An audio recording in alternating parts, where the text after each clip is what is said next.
to the Virtual Center for the Study of the Constitution and Civic Responsibility, an ongoing inquiry into American political origins and evolving institutions. The Executive Director of the Virtual Center is Dr. Bill O'Brien. He's also your host for this continuing conversation. Here he is now, Dr. Bill O'Brien. Thank you, Bob Kincaid, and welcome to the Tuesday edition of the Virtual Center for the Study of the Constitution and Civic Responsibility. It is Tuesday. It is the 16th day of June in the year 2015, and of course 4 or 5 days from now we'll have the longest day of the year, and then the days will start to get a little bit shorter. It's kind of exciting to see the clock hit 9 p.m. at night and it's still daylight out, isn't it? I love it in this area. That's true. I was talking to my brother in New England and telling him that on the phone last night and the other night. And of course, I didn't realize, but the Boston area in New England is far enough east from where we are in Appalachia that's not true there. That when it's 9 o'clock there, it's dark. So we're a little bit further west than Boston, and you know, I knew that, but I didn't realize how important it was until I realized that while it's daylight here, it's already dark there. So anyway, welcome to today's edition of the Virtual Center. It's a pleasure to be with you today, as it is every day. I welcome you. I welcome those of you who've been with us on a regular basis, and I also welcome those of you who may be joining us for the first time, or for the first time in a long time. We've been focusing for the better part of 2 weeks, and in our program yesterday as well, we've been focusing on, for lack of a better term, a topic that I've headed mainly because of the title of an article, The Attack on Truth.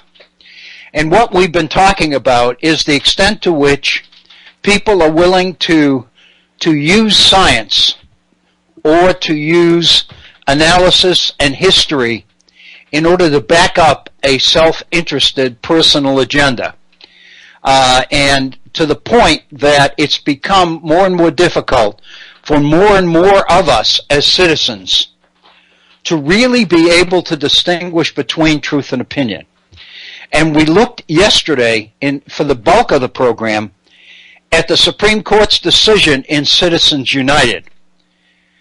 And my intent for yesterday's program was to essentially suggest that in its Citizens United decision, the Supreme Court majority, the conservative majority, that rendered that decision written by Justice Anthony Kennedy, in effect, practiced the issue of confusing fact from opinion and interpretation. More specifically, if you look at, and we did yesterday, we looked at significant portions of the dissenting opinion written by Justice John Paul Stevens in Citizens United. That decision, by the way, was rendered in January of the year 2010. So it's getting some time on it now. It's 5 years old. 5 years ago that decision was rendered. It doesn't seem that long ago. On the other hand, we've had other significant court decisions since then, and it looks like before we get to the end of the month in 2 weeks, we're going to get a couple more. We're going to get the decision at Hobby Lobby for sure by the end of June. And I think as the end of the month closes in on us, more and more people are becoming extremely agitated about the potential of that decision in Hobby Lobby. And of course, hey, Dr. Yes, Bob. Just to interrupt real quick. Yeah, the two decisions coming are King versus Burwell, which could do millions of people out of their health insurance. Health insurance, yes. And then the other decision is the marriage equality decision. Right. Right.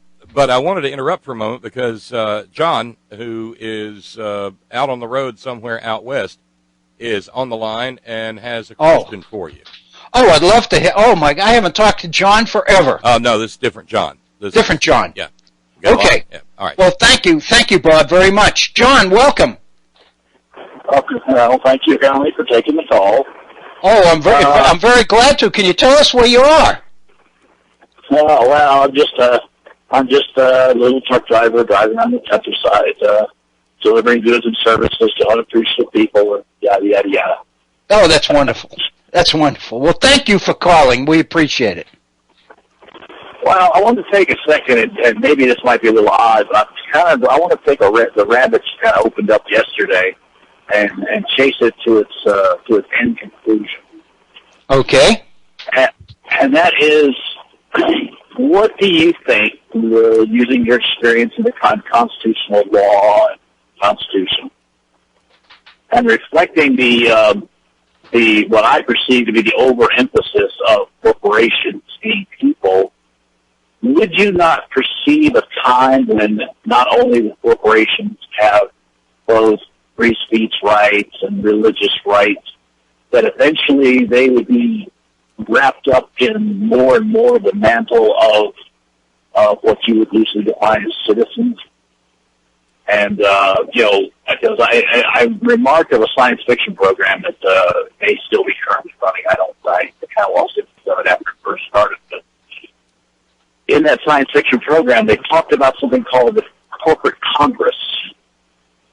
And if this monkey shines about corporations being people and having rights and religions and everything, is it not a fairly small step to just go right out and say they're citizens and they have the right to vote, speech, and they deserve representation in Congress, and et cetera, et cetera? Would that not be, or am I totally off the base here? No, you're not at all, John. You're actually right on the base. It's interesting that you would ask this or say this, because in one of the one paragraph of the dissenting opinion that we looked at yesterday of Justice Stevens in the Citizens United decision, he raised the very question that you're asking. And his whole point is, if we take this idea of personhood for corporations to its logical extreme, why don't we just skip all the in-between stuff and cut right to the chase and let them vote? And because of their size and influence, obviously they'll have a more influential vote than any single citizen would have. And his point is, this is the absurdity of the direction that the majority of the court is going in, is what he said in his dissent in Citizens United. And you raised the very same question, which indicates to me that you're in great company, John. You're in great company. Yeah, well, he gets paid more than I do, so I'll let him take the run for it. But, yeah. But it opens up a Pandora's box, as it were, because if I'm not mistaken, you correct me if I'm wrong here, but in the early parts of both the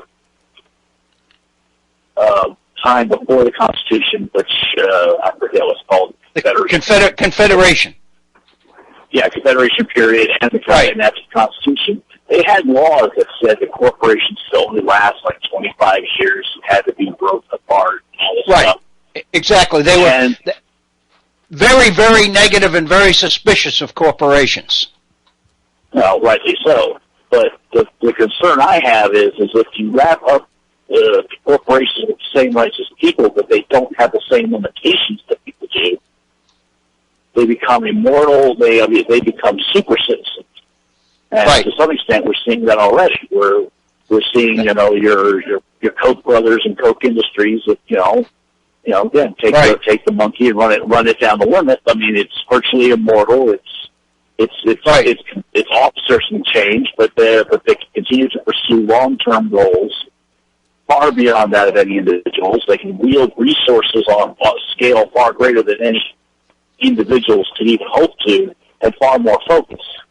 And it's like one of the problems with Democrats is like herding cats. It's like, the very aspects of being a Democrat is you are suspicious of authority and believe in freedom for individuals, but that in turn undermines the ability to wield political power. But corporations are very authoritarian institutions by their very nature. Yes, they are. So the corporation reflects its owners. Now, this whole veil of closely held corporation versus public corporation, I truly believe that veil of closely held and all that's going to be ripped away fairly soon too, and that's just going to open it all up. And I was, like I said, just kind of interested in your thoughts on that. Oh, John, yes, and I first of all I appreciate your question very much, and it's so pertinent, and it's so real and so frightening in its implications, because there's no question that we seem to be headed in that direction. In fact, I think what Justice Stevens was suggesting is, if we really don't wake up and realize the direction we're going in, that's going to be the logical outcome, because if we keep laying down milestones on the road to that, then when we get there, it's going to seem like the logical thing to do.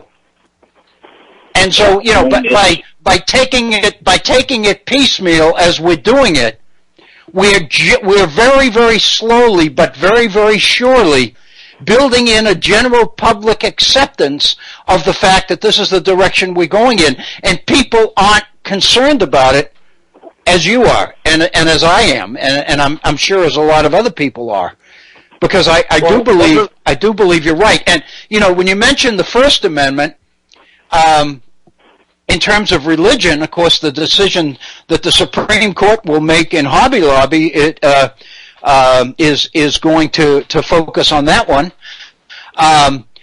Also, there's quite a bit of litigation already in the area of the Fourth Amendment, which is the search and seizure provision, because corporations have already used that in order to deny access to federal regulators who are demanding records, corporation records. And what corporations are arguing under the Fourth Amendment is that they are protected by the Fourth Amendment from illegal search and seizure. And therefore they're withholding their information from the federal government. Well, you know where it's going, don't you? And this is me tongue-in-cheek now before I take off and let you get back to your show. But if you are the show, John. Thank you. If you give them First Amendment rights and free speech, the Second Amendment rights, the rights of religion, then when are they going to start claiming Second Amendment rights and the right to bear arms? And that just opens up a whole sci-fi. Oh yeah. And basically we've got the all-volunteer army now, which effectively is a private army anyway, because it's not under citizen control. Because citizen control over the military basically goes through the Constitution, and that only applies to declared war. But we haven't declared war in a long time, even though we've had people dying and getting maimed and everything else in military military intrusions that we've made. But there's no war, so therefore there's no public role to play. And then when we eliminated the draft, we basically rendered 98 or 99% of the population shielded or protected from concern about the military. So effectively, it becomes a private military force. And you're right. If corporations are persons, and if they claim access to all 10 rights under the Bill of Rights, then they're not going to skip the Second Amendment for sure. You're exactly right. So this is extremely dangerous. Yeah, and it's going to even open up another portion of the Pandora's box, which you've got corporations that are now multinational. So not only are you talking about giving them citizenship in a specific country, but then you're talking potentially start saying, let's have dual citizenship. We're a citizen of the United States and Switzerland, and therefore we can move our assets to Switzerland, and you can't do nothing about it, yada, yada. I think I might have just opened. I think I'm opening up a Pandora's box here. No, I know it, but even more than that, you're a citizen of Switzerland and a citizen of the United States, but you're also a citizen of the world, which means that you're under the control of no government. Right. But you see, and of course, we have all these people that are paranoid about world government, and so the bottom line is the international corporate structure could effectively take over the world, and many people see that as part of these international free trade agreements that the president is trying to get through now with this TPP program. Yeah, I mean, you're talking about, people are being pushed to the sidelines. I mean, jobs are being taken away. The relevance of being human is being lost. Yeah, exactly. On that note, I'll let you go. And John, thank you so much. What a great introduction and contribution. Thank you very much. And John, you be careful. You're on the road there. Be careful, my friend. Okay, well, thank you very much. I appreciate it. What a great point, and I appreciate that call so much. Because again, I think John kind of thought he was venturing into territory that might make him look like a fearmonger, or that he was exaggerating or something. John Paul Stevens, in his dissenting opinion in Citizens United, said basically the same thing that John said, that the logic of what we are doing and what we are saying seems to be taking us in the direction of just giving corporations the right to vote. And one of the other things that occurred to me while John was speaking, and and I think it just kind of adds a little flavor to what John said, was the announcement today by Donald Trump that he's a candidate for president. And so what we have is a Bush, a Clinton, Donald Trump. Here in West Virginia, we've got Jim Justice running for governor of West Virginia, who I don't know if he's the wealthiest person in West Virginia, but he's definitely right up there. And it seems to be that the general public has pretty well accepted the inevitable. Nobody seems to get riled up. On the contrary, people are believing the same kinds of things they believed in the 17th and 18th century, which is the value of turning to your wealthiest, most prestigious citizens to make all the civil and civic decisions for your society, is that they already have so much money that they're not going to steal. And they're not going to basically be pushing their own self-interest. Of course, the reality of the fact is, and I think Madison was very aware of this, that Madison recognized very clearly, if you read Federalist 10 very clearly, that the public interest of the most considerate and virtuous citizens happens to be synonymous with their private interests. In other words, the very system that allowed these people to achieve, assuming that they didn't inherit it, that it wasn't just handed down from generation to generation.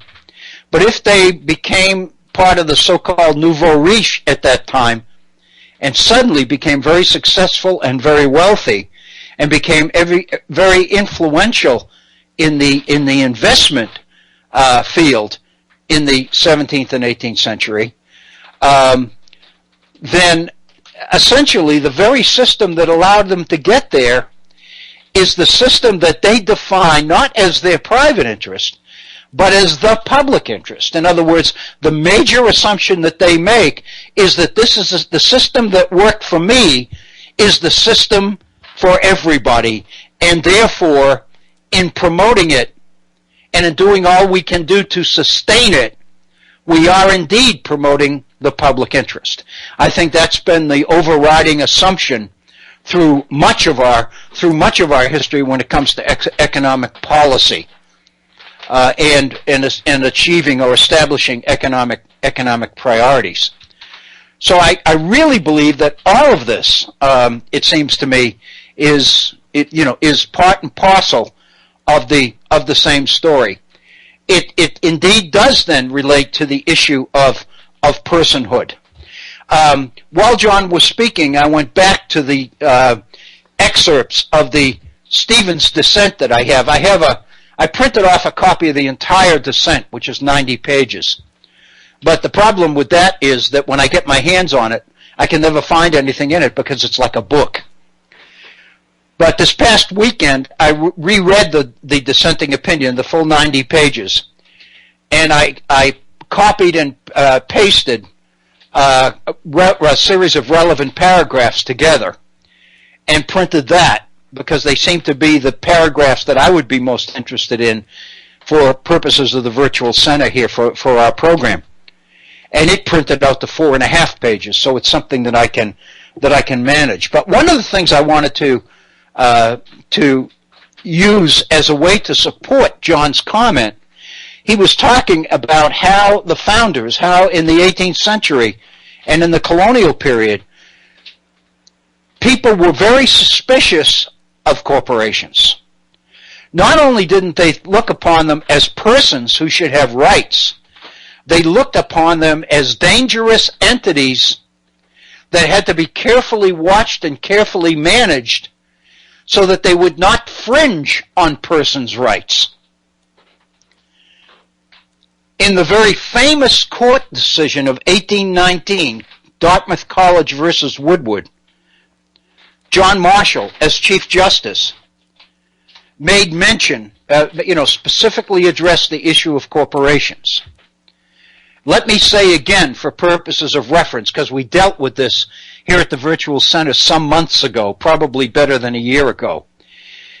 If you read the opinions of John Marshall, not just the decision, but the rationale behind the decisions, you will find in reading some of Marshall's most famous decisions, specifically the Dartmouth College case in 1819, and the McCulloch versus Maryland decision in 1819, which legitimizes the Bank of the United States in Baltimore. It gives Congress the right to create a bank, a national bank.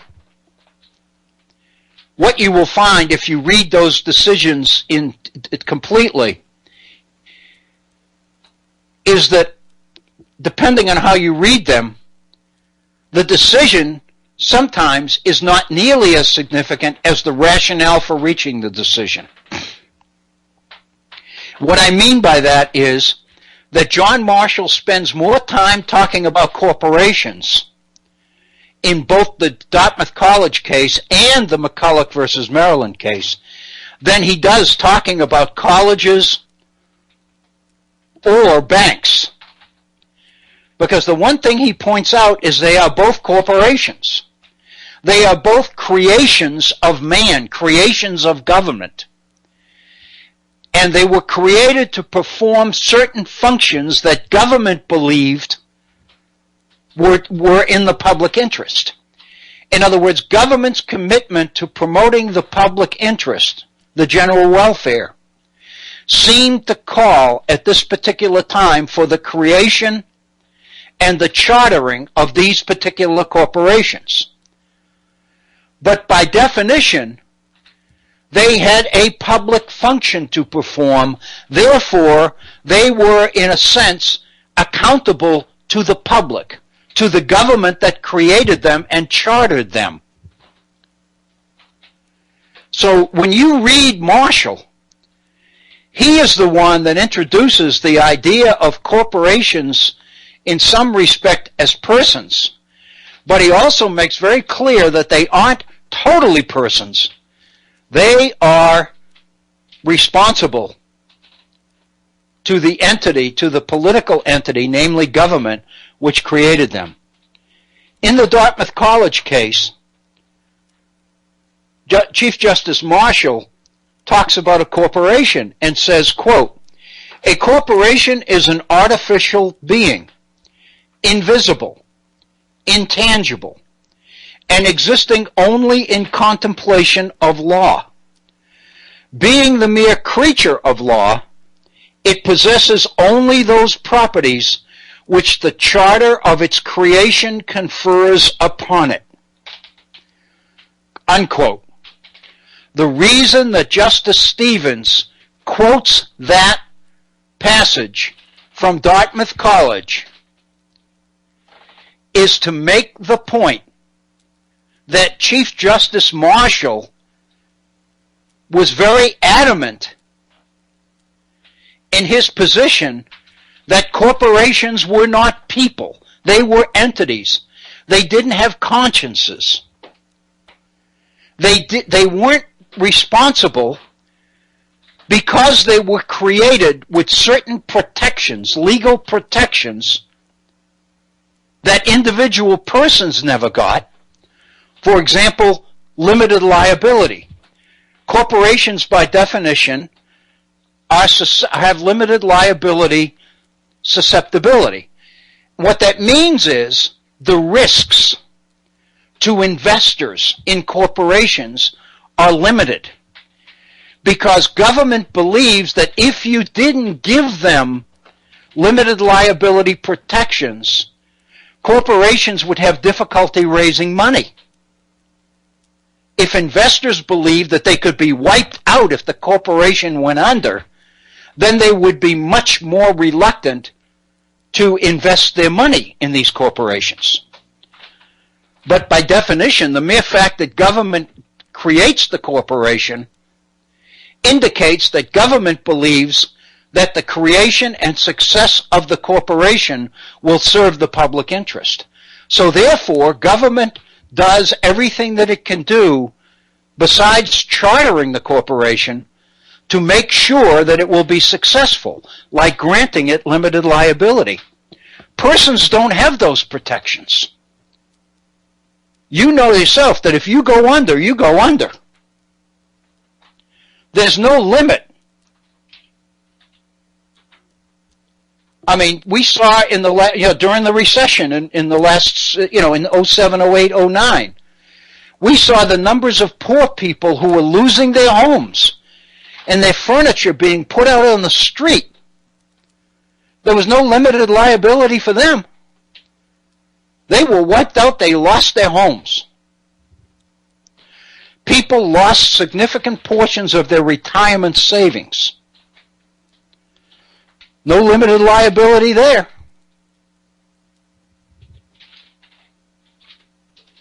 So in reality, by granting corporations the rights of personhood, government, the Supreme Court in this case, is giving corporations many of the rights that human beings have, but is not assigning them the responsibilities and the accountability that human beings have that goes along with their rights. Corporations are being given all the benefits, but are being shielded from the negatives, from the liabilities. So the whole process in toto appears to be, at best, unfair. And I think that's one of the points that Stevens makes by quoting this passage from Dartmouth College. A corporation is an artificial being, invisible, intangible, and existing only in contemplation of law. Being the mere creature of law, it possesses only those properties which the charter of its creation confers upon it. In other words, the corporation has only the rights and the protections that are given to it in black and white in the original charter. And anything that the corporation seeks to claim beyond that, Marshall would say, is not legitimate. It's very understandable then why Justice Stevens would cite that passage in his dissent in Citizens United, because he's bucking the conservative majority on the court that is overreaching, and he makes that point over and over again in this 90-page dissent, that the court is overreaching in order to deliver rights and protections to corporations that they didn't previously have, and that there's a track record of indications and Supreme Court cases which specifically denied them these kinds of protections. So in reality then, the court in the Citizens United decision is playing fast and loose with the Constitution. It's playing fast and loose with the interpretations of the Constitution. No question, it is making law. It is perpetrating an example of judicial activism. It is doing exactly what conservatives have traditionally challenged the court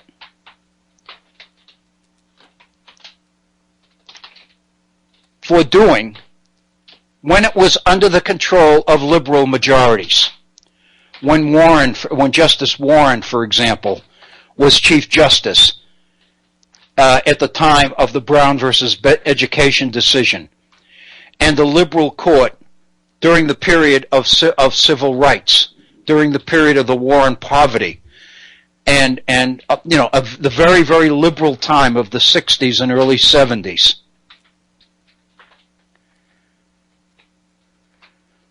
Conservatives at that time argued over and over again against the court making law. The argument being that the court was doing things that liberals couldn't get through the Congress, so they were looking to the court to provide this kind of action or activity on their behalf. Now we see in Citizens United that the conservative majority seems to be doing the same thing. And what Justice Stevens does in his dissent is deliver the history, the historical background, which indicates the degree to which the court, in its decision, had to reject or to overlook or bypass legal precedent. It had to look the other way in the face of some court decisions in the past which didn't give it what it wanted to give corporations in the Citizens United case. In order to do what the conservative majority wanted to do in Citizens United, the court had to step outside the parameters of traditional judicial behavior. What I mean by that is, usually they ground their decisions in previous decisions as precedents. But in this case, there were too many precedents that didn't fit, that didn't support the interpretation or the conclusion they wanted to reach in Citizens United. On the contrary, these precedents, many of them, contradicted what the court wanted to do. So therefore, the court had to bypass them, had to justify not considering them, had to justify making law in order to get around them, which is exactly the criticism that conservatives have traditionally made of a liberal, lawmaking, activist Supreme Court. If that's true, if we can say with some validity that the Supreme Court is making law in Citizens United, which is what Justice Stevens accuses them of in his dissent, and in the process is ignoring judicial precedent, then I would argue that the Supreme Court is doing the very same thing that corporations are doing when they employ their own scientists to refute scientific evidence. Corporations are doing the very same thing that corporations are doing, or private interest companies are doing, when they go back and cherry pick history in order to make history say what they want it to say. In a sense, then, the Supreme Court of the United States itself is a participant in what we've called this attack on truth, on fact. By doing that, they are rendering the court putting the court in a very vulnerable, I would argue, position. What I mean by that is they are rendering the general public unsure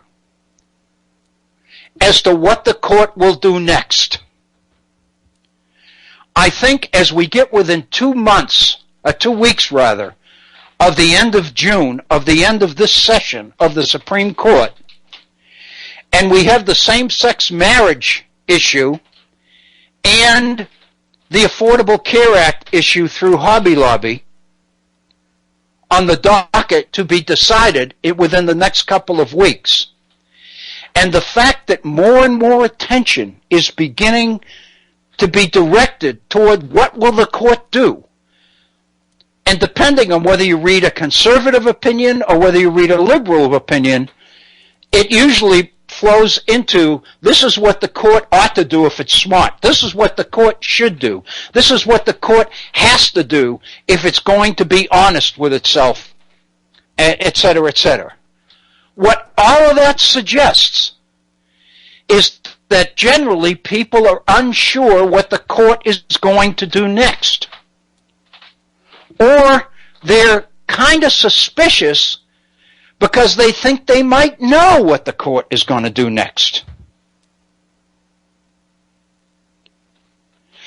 In the Hobby Lobby decision, the whole case comes down to a few words in the Affordable Care Act.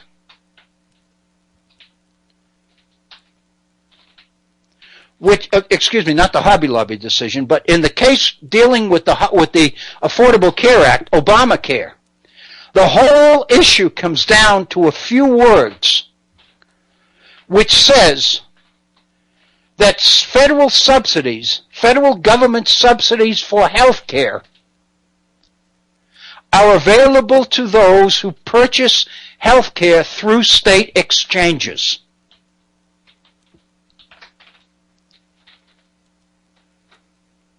A minimum number of states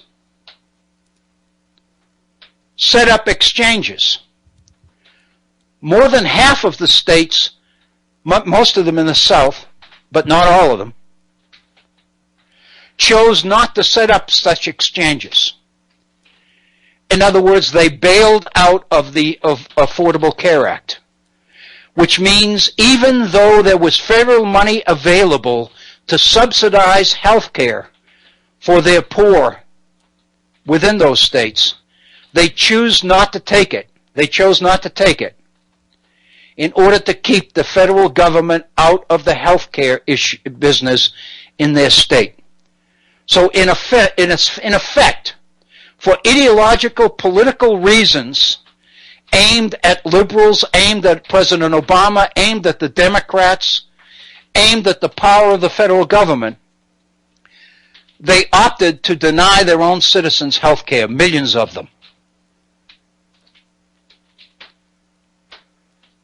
The Obama administration, in its defense of the Affordable Care Act, made the point that the words in question, while it says state exchanges, meant what most people talk about when they use the term the state, government. In other words, the Obama administration's argument is that the intent of the law was to make health care subsidies available for the poor in states that provided their own health care exchanges, but also in states that didn't. Conservative opponents of the Affordable Care Act are insisting that the court read those few words literally in order to say that if the state did not set up its own exchanges, then its citizens could not have their health care subsidized by the federal government. So which way is the court going to go? Is it going to take the words of the legislation rigidly, strictly, or is it going to be flexible and recognize that the whole intent of the Affordable Care Act was to deliver health care availability to millions of people that never had it before and won't have it again if this law is struck down, this particular portion of the law is struck down? The fact that people don't know and aren't sure, it seems to me, indicates that the controversy, the uncertainty that Brown and Williamson indicated in the early 70s that it wanted to create amongst the general public in terms of tobacco's influence on human health. Our product is doubt. Our methodology is controversy. In other words, we want to introduce contrary evidence into the discussion, into the debate, to the point that the public becomes so confused that they really don't know which end is up. They don't know fact from opinion. And once we get to that point of uncertainty and confusion, we have a chance to win. Because we've got the most money, we've got the most influence, we can do the most advertising, we can scream the loudest, we can win this. But before you had a chance to win it, you had to attack the credibility of evidence, of facts. You had to attack truth. In reality, then, that's exactly what the Supreme Court is doing, I believe, in Citizens United. And the controversy and uncertainty and insecurity that obviously exist in the general public as we wait with bated breath for the Supreme Court to make a decision and we don't know which way it's going to go, what I'm asking you to think about for a moment is if the Supreme Court acted the way it was intended to act, if the Supreme Court based its decisions on previous decisions, if precedent and history and the overall view of the public interest at the time were the priorities, then we would know what the Supreme Court will do. The fact that we don't know, that we're unsure, tells me that the very climate of confusion and uncertainty that corporations wanted in the early 70s is now reality. We are there. Which means we are very vulnerable to the most persuasive arguments, to the loudest arguments, to the rule book on political campaign management, which we saw last week in the History of Campaigns Incorporated in the article by Jill Lepore entitled The Lies Factory. In the 1930s, that we have found that the way you get the public to go along with what you want is you have to sell them on it. They've got to buy into it at least 7 times before they'll act on it. You got to keep saying the same thing over and over and over again, and eventually people will believe it because they will conclude that if it's there this often and this loud, it must be true.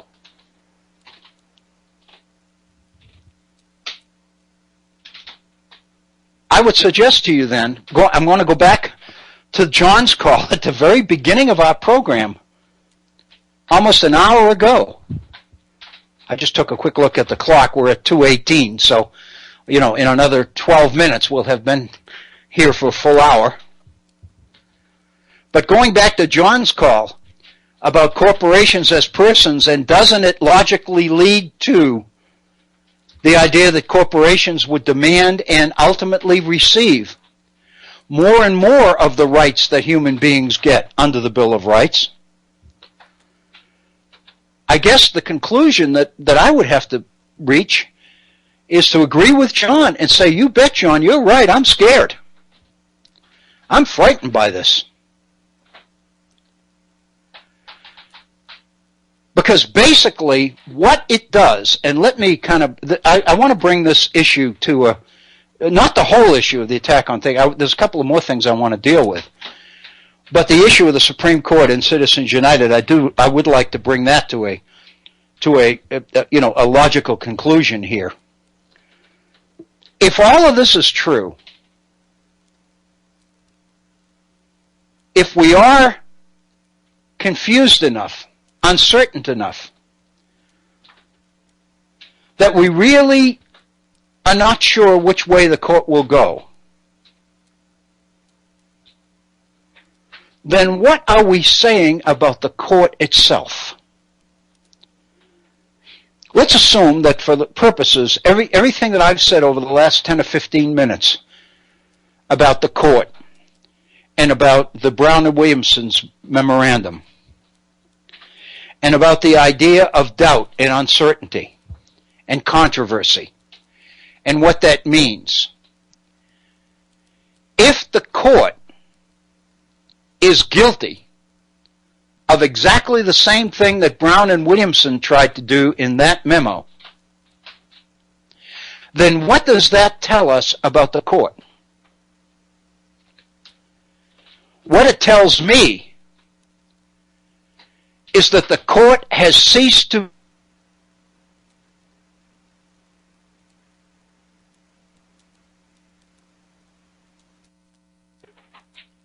and has become a political one. Which, if you think back to Hamilton's very last Federalist paper, number 85,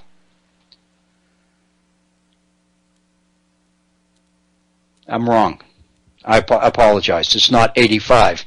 Hamilton's papers on the Supreme Court are, the principal one is 78, Federalist number 78.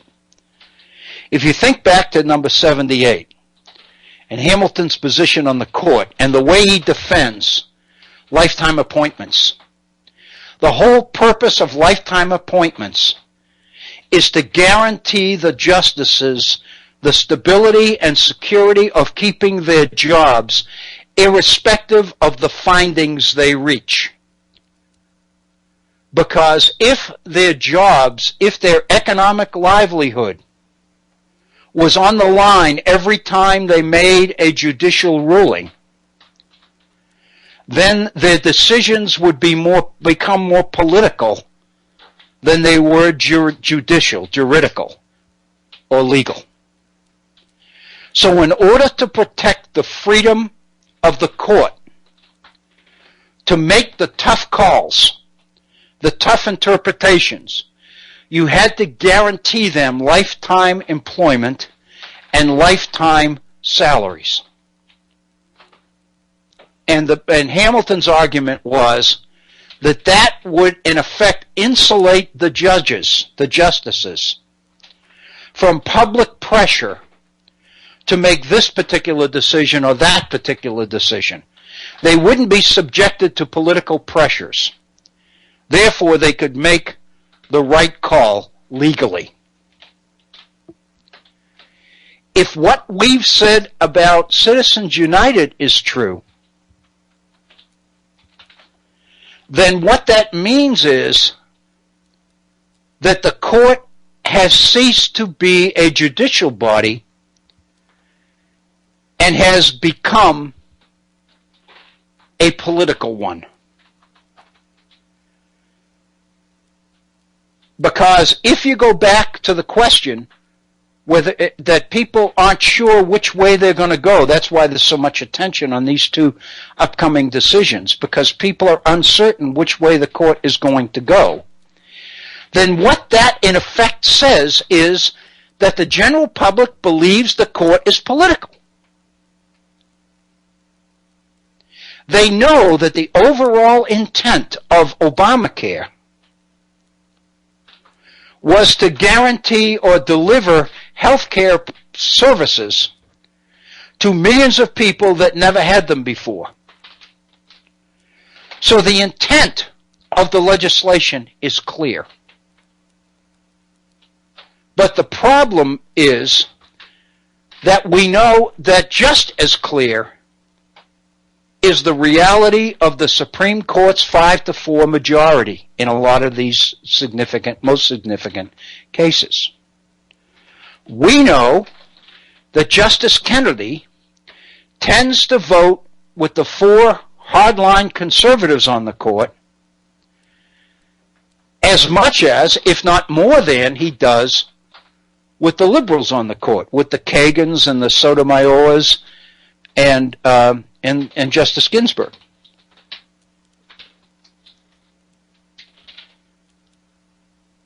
So that's where the confusion comes in. We think we know what the court will do if its objective is to adhere to the intent of the legislation.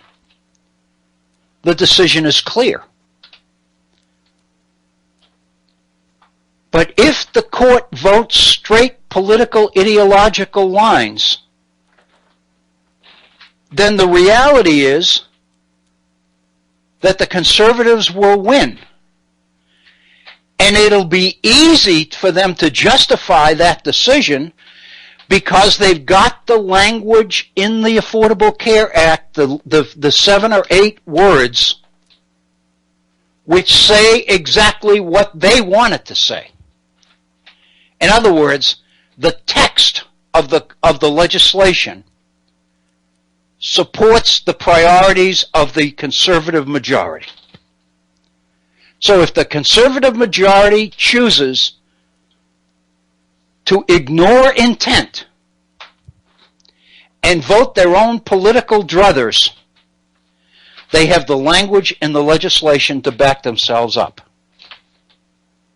And that's what we're not sure of. We don't know which way they'll go.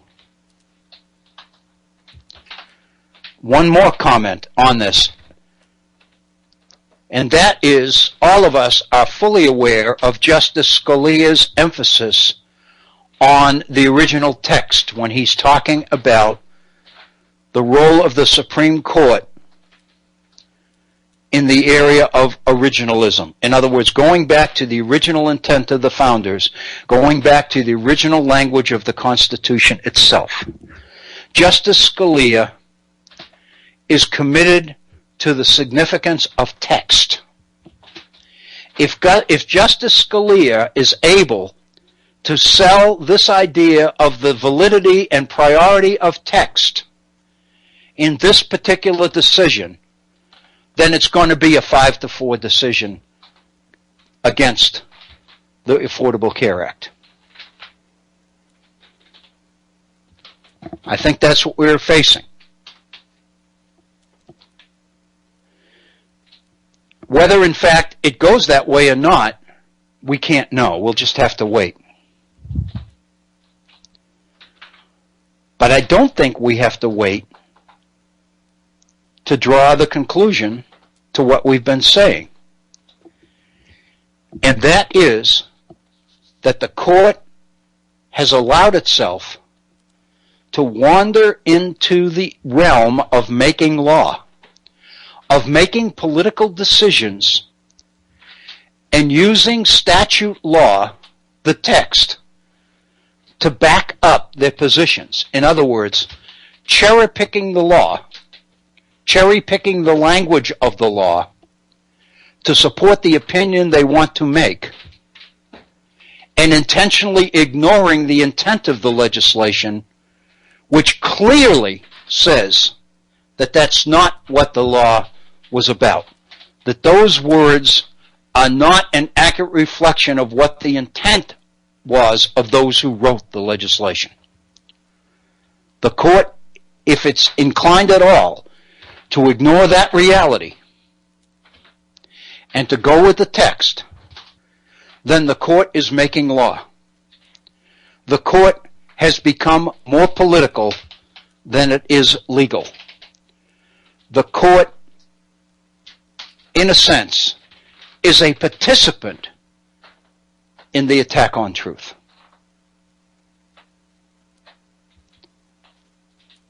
I think from my perspective, that just about says it.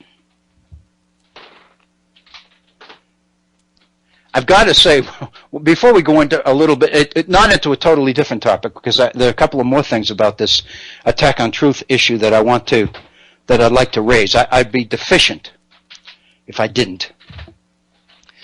But I just wanted to make kind of a personal observation.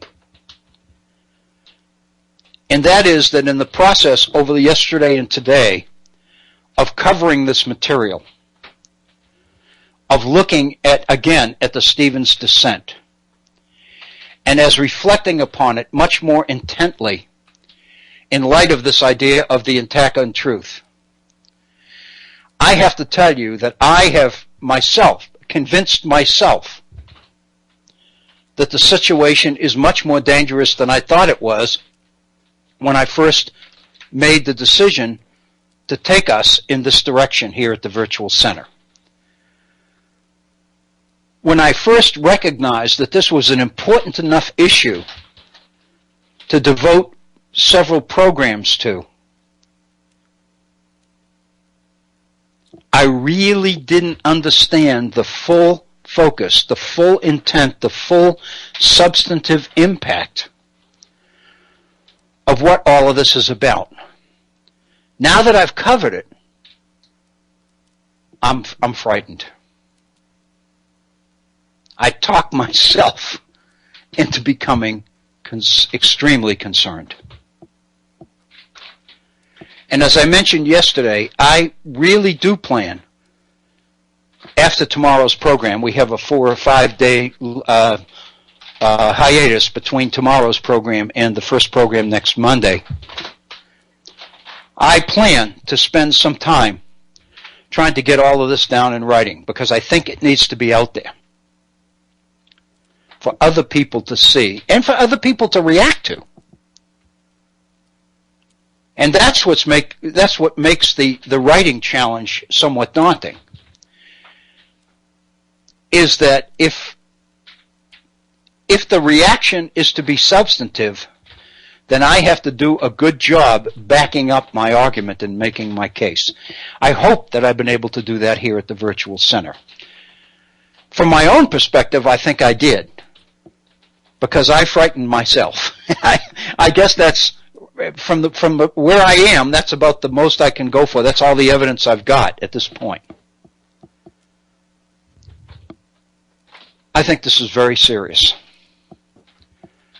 because the founders generally, Hamilton particularly, were adamant that the court not become political, that we do everything we can do, lifetime appointments, guaranteed salaries, all the rest of it, in order to ensure the judges from being susceptible or vulnerable to political pressures.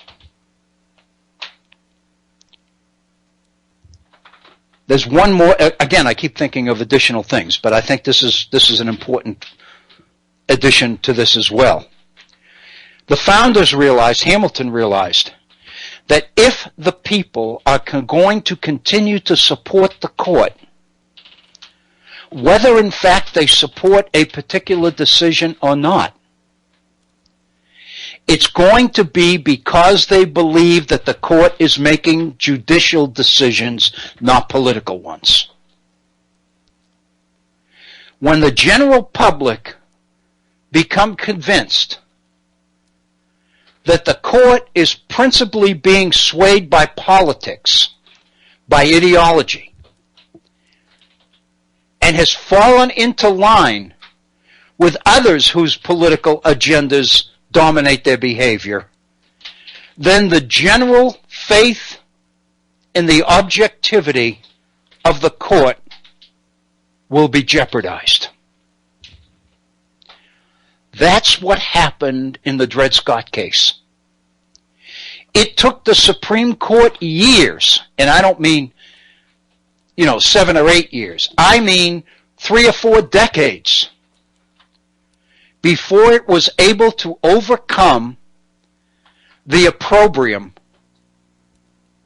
the hostility of the general public for what it had done in Dred Scott.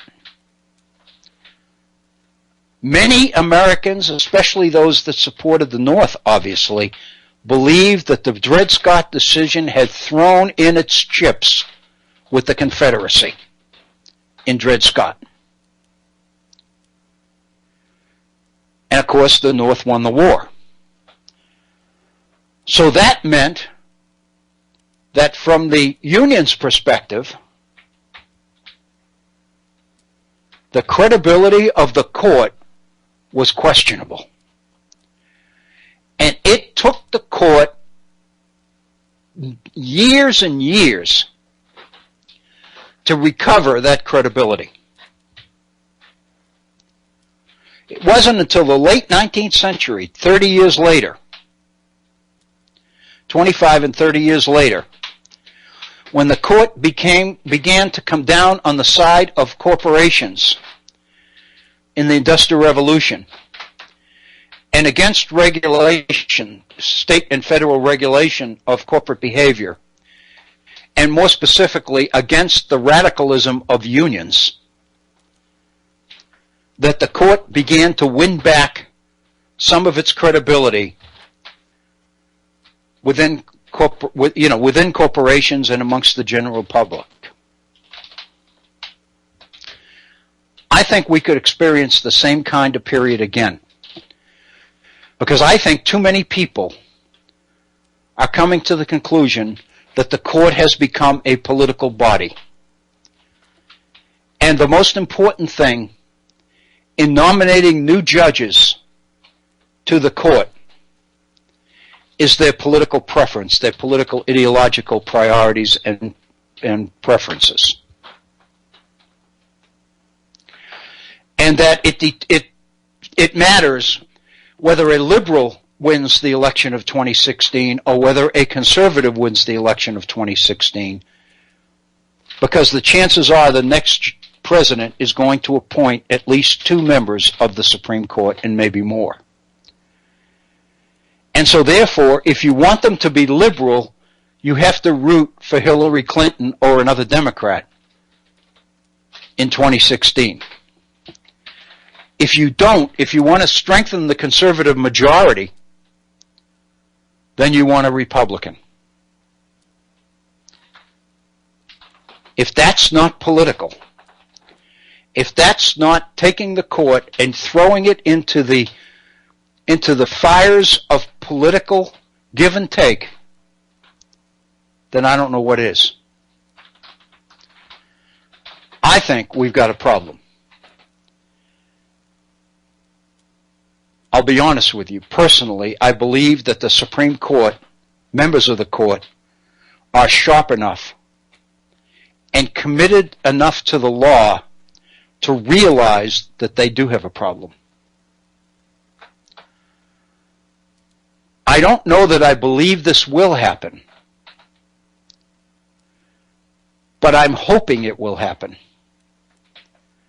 And that is that the court will surprise us and come out with a decision in these 2 cases which will go a long way toward restoring our faith in the objectivity and the judicial credibility of the court. They have the option, they have the possibility of doing that.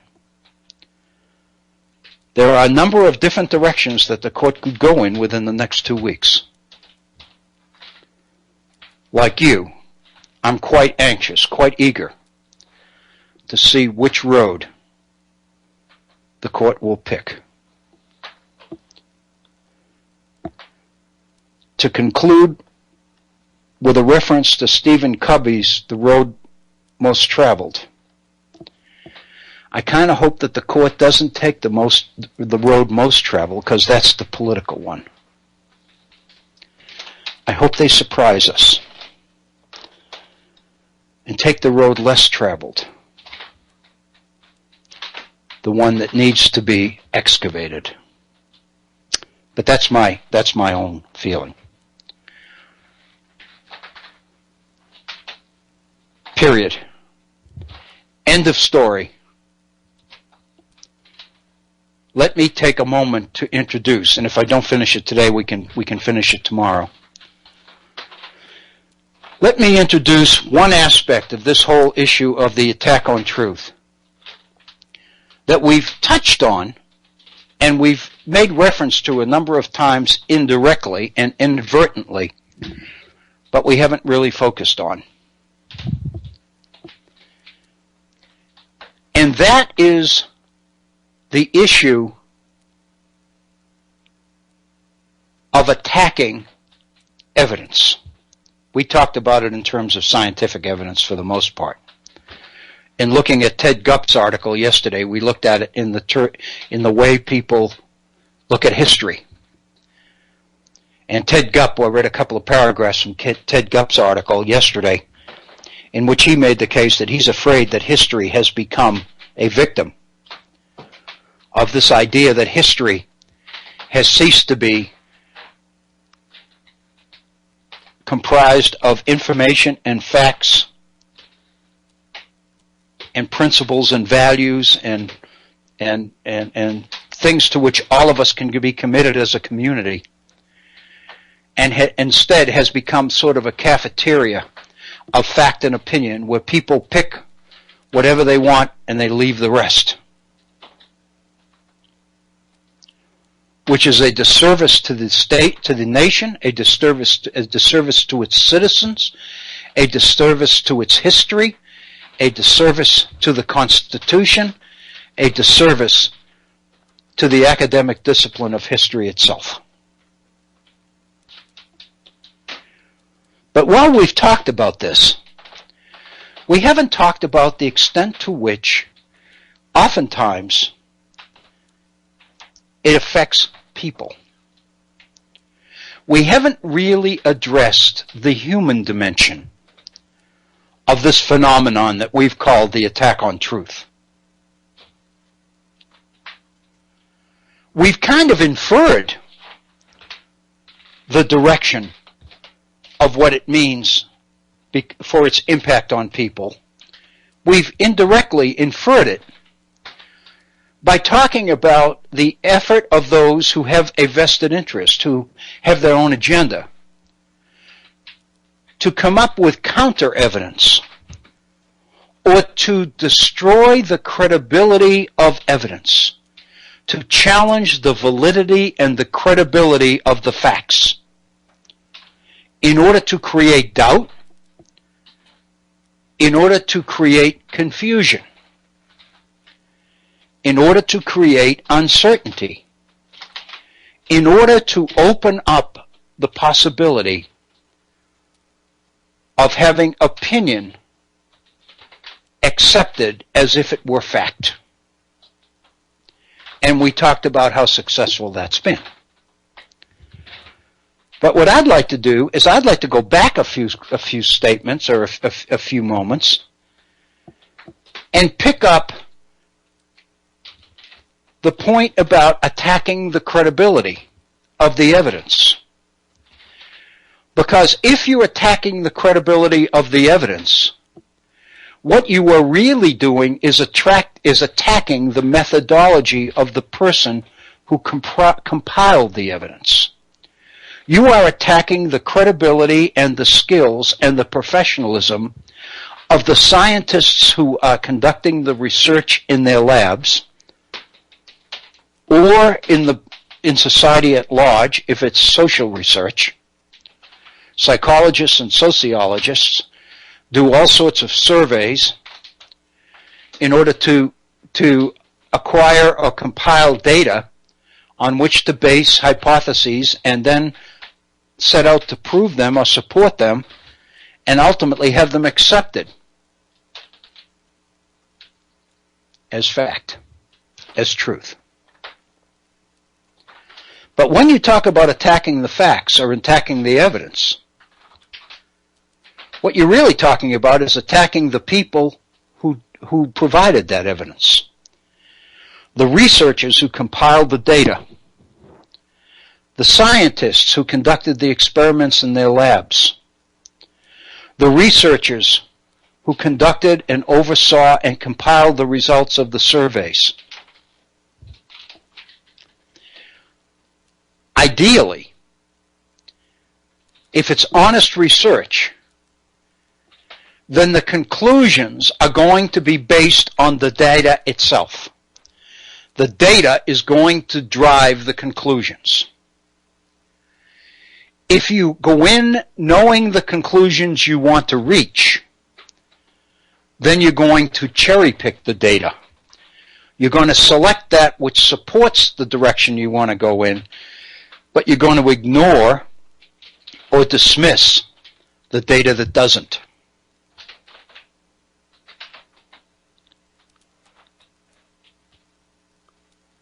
What about the human factor?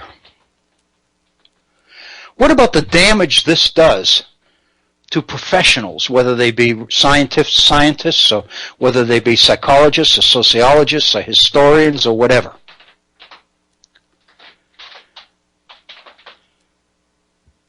I would suggest to you, in this world of ours, where corporations and big money and big influence are wielding so much power, so much sway, it stands to reason that the human beings involved in this whole process can become extremely vulnerable, especially if they stand in the way of corporate success, or better yet, corporate profit.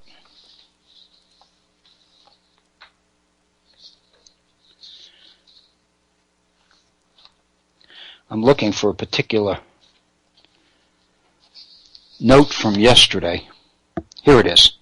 This is the Brown and Williamson quote from Burgard in the early 70s, the one about doubt is our product. If you look later in that same memo,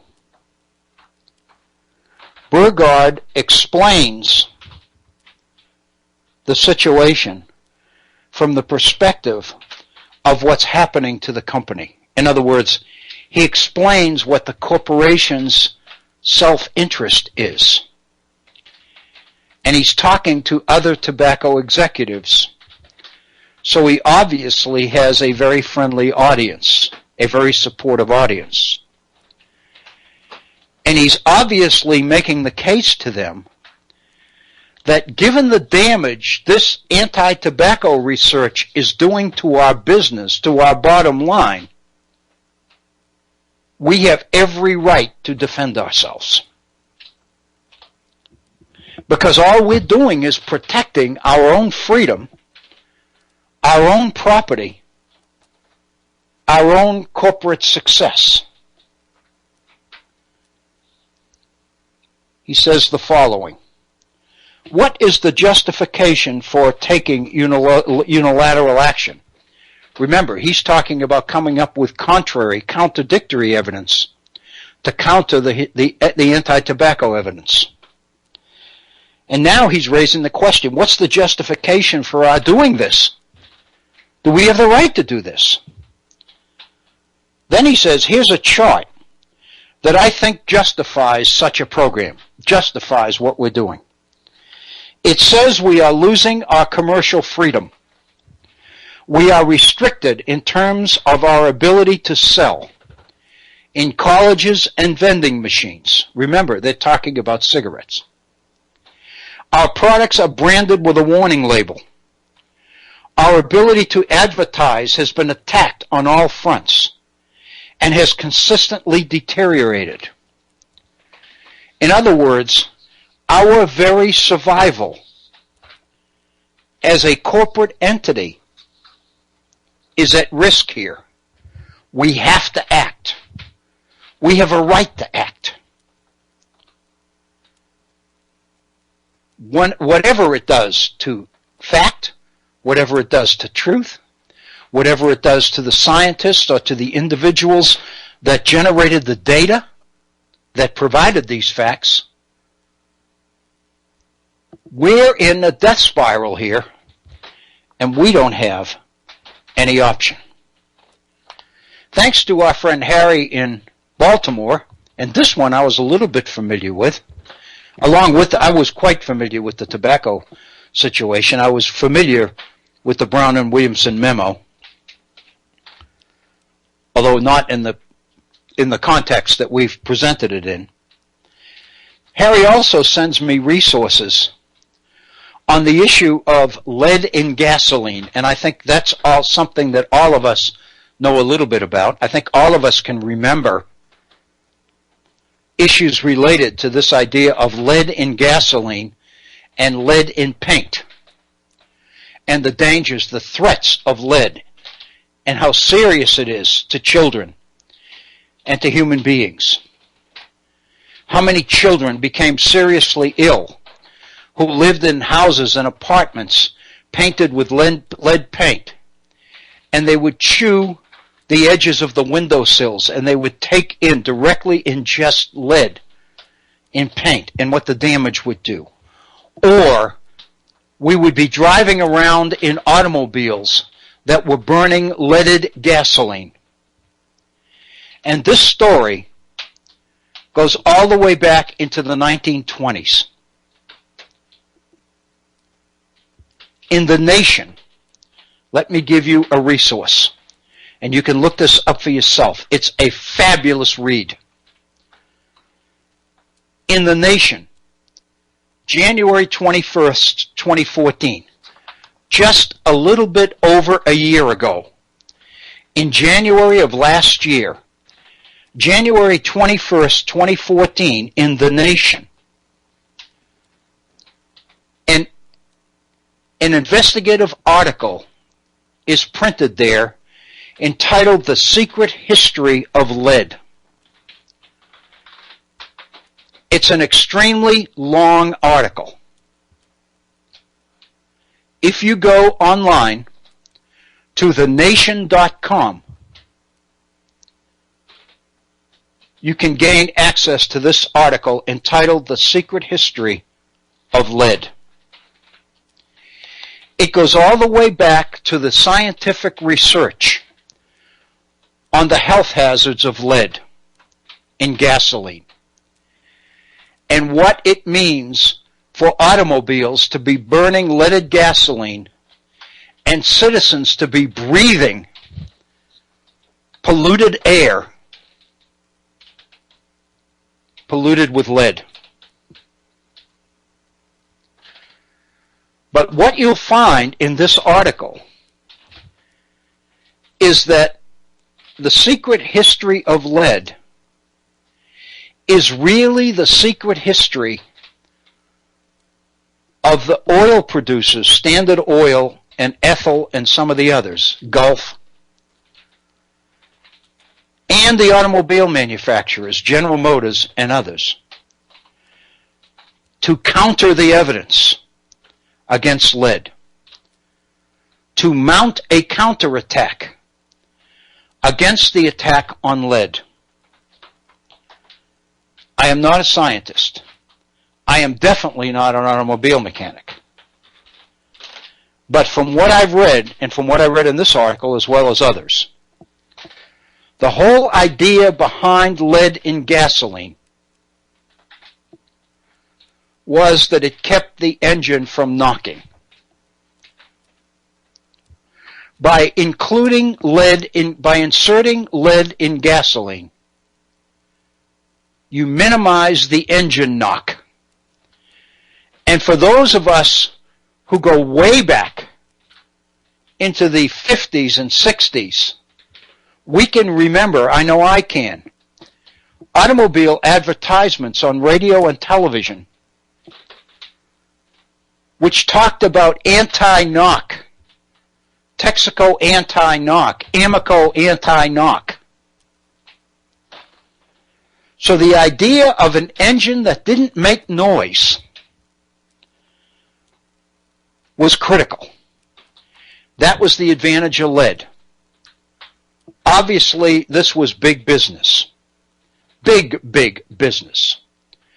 the entire highway system overseen by President Dwight Eisenhower after World War II, and the investment that meant in America's commitment to the automobile meant that the automobile was not going away. And if there were health hazards to putting lead in gasoline, so be it. It took one hell of a long time and one hell of a lot of evidence to convince government and convince the general public finally to begin producing unleaded gasoline and then to make it mandatory. And that became official in 1996. I mean, all of us remember that. Not that long ago, 21 years ago. It's only 21 years that unleaded gasoline was mandatory. And of course we know that they now mixed gasoline with corn oil, ethanol from corn.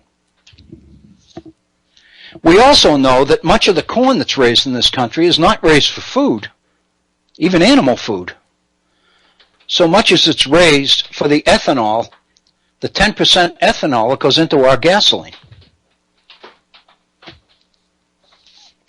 So it's pretty obvious that when we talk about eliminating fossil fuels, we're not only talking about coal,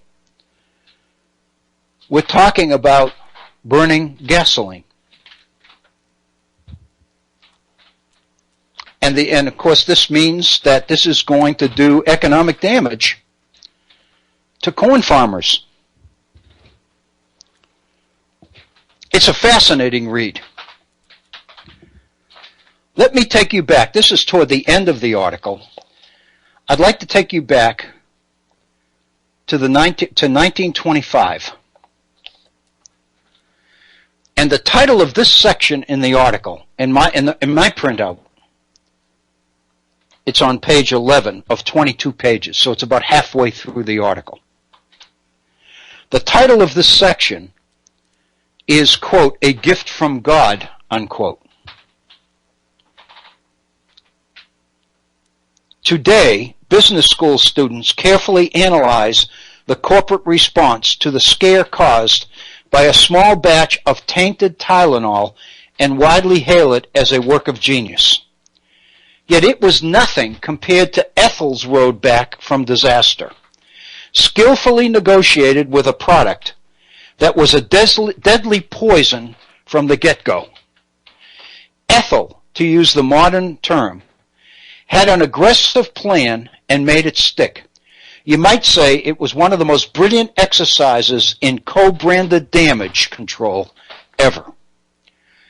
On Christmas Eve, 1924, Charles Kettering, Frank Howard of Standard Oil, and DuPont chief engineer W.F. Harrington paid a private visit to Surgeon General Hugh Cummings